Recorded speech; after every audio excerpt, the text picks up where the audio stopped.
Kunjungan saya ke Cina dalam 3 tahun terakhir lebih dari 5 kali. Dan kunjungan saya ke Silicon Valley 3 tahun terakhir ada kali 2 kali. Ada beberapa hal yang saya bisa kesimpulan dari perjalanan bisnis saya. Perusahaan besar seperti manufaktur dan heavy industry menggeser fungsi SDM atau labor force mereka ke tingkat 0. Kalau perlu tidak pakai buruh lagi. Untuk menggantikan skill worker ini, mereka ganti dengan robot artificial intelligence. Perilaku buruh yang suka demo, banyak mengeluh, harus dididik, diajari, menjadi berkurang sehingga 90%. Dan ini meringankan kerja bagian HRD. Ini ibarat mobil pakai kopling lalu diputuskan pakai otomatis. Itu menghilangkan lebih dari 40 bagian dari engine mechanical mobil tersebut.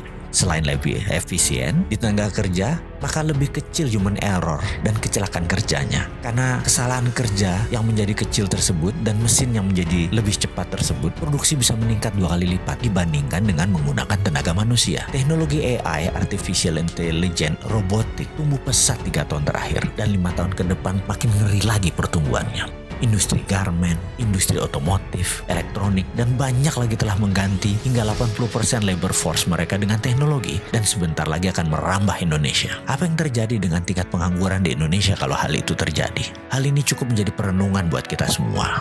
Kepala kita langsung berkalkulasi, buat perhitungan karena 3 tahun yang lalu industri robotik ini belum secanggih sekarang, apalagi ditambah dengan 5G. Kedepan jika ada 5G, robotik akan semakin maju pesat.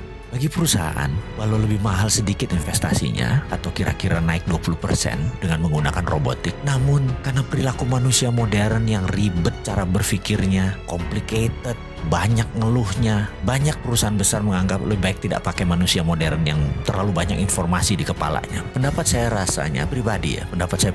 50% manufaktur di Indonesia dalam 3 tahun ke depan akan menggantikan semua dengan mesin. Indikasinya, sekarang semua manufaktur besar yang ada sistem mekaniknya pasti akan dirobotkan. Pengangguran pasti meningkat tajam. Dan bagi perusahaan besar, nggak peduli. Yang penting margin keuntungannya bagus dan bisnis berjaya. Lalu apa yang terjadi dengan SDM tersebut? Ya pengangguran lah pasti di mana-mana. Sebenarnya ada nggak sih yang mikirin solusinya ke depan bagaimana?